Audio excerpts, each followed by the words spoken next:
តោះបងប្អូនអើយមកមើលពស់លើកដោជាមួយខ្ញុំអ្នកគ្នាបងប្អូនពស់គេហៅពស់អីគេបងប្អូនឆ្ងល់អត់ទេនៅខ្ញុំគេហៅថាពស់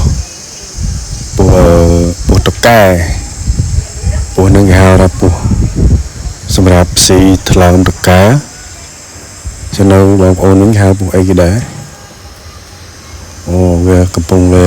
កដោធំណាបងប្អូនអើយនេះកដោហ្នឹងគឺកដោនេះមកយកទៅអាំងបានណាហើយពស់នេះក៏មិនទុយដែរបងប្អូនចូល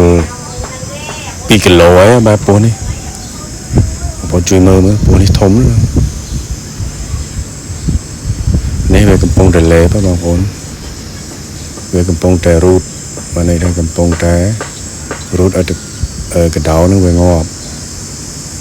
ឃើញទេក្បាលវានៅលើវាកំពុងសម្លឹងមកមើលខ្ញុំថតបងប្អូនក្បាលវាកំពុងសម្លឹងមកមើលខ្ញុំថតហើយក្បាលនៅខាងលើអត់ទេបងប្អូននោះឃើញទេក្បាលនេះក្បាលហើយខ្លួនវាកំពុងតែរូតកដោនឹងឲ្យវាងាប់ដាច់ខ្យល់គឺអត់រត់ទេ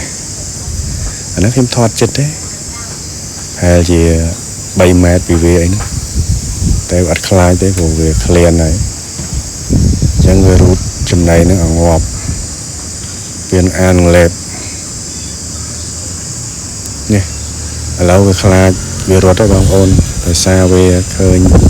ឆ្កែមួយមកវាខ្លាចវារត់ហើយនេះតិចទៀតខ្ញុំហាញនេះវារត់កើបនៅនេះឃើញទេនេះវាពេនពណ៌បៃតងនេះស្មៅចឹងនោះឃើញទេ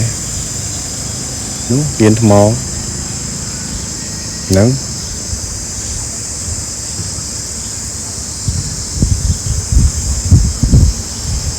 តែវាអត់បានលេបទេបងប្អូនតិចទៀត